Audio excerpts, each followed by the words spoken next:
Another incident in Europe's horse meat scandal took place on the 10th of April in the Netherlands. Its health authority, the NVWA, sounded the alarm over 50,000 tons of beef mixed with horse meat, which had been sold by Dutch wholesaler Sultan all around Europe.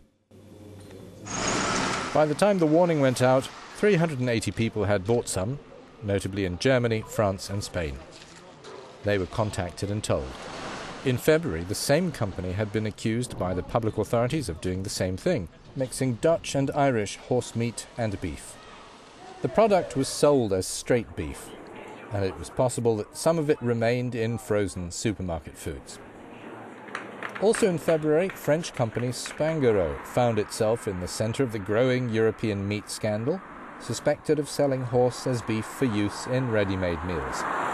The French company blamed its supplier, saying labelling was switched. The supplier was at the other end of the EU, in Romania. In the village of Roma in the northwest, the Doly-com abbatoire deals in both kinds of meat. The modern plant employs 300 people and exports around 80 tons of horse meat each year to a dozen countries in Europe. The director says no incorrect or altered labels were put on here. It must have been relabeled somewhere, maybe in France, but certainly not in Romania. Each truck leaving here is GPS tracked, monitored for speed, the stops made and temperature inside. Everything is monitored. A lot of tracing in Europe has been required by law since 1993, with food goods among those allowed to move across borders freely, so that if trouble came up, the authorities would be able to pull a product off the market if necessary. What's been happening in this scandal is fraud rather than a health scare.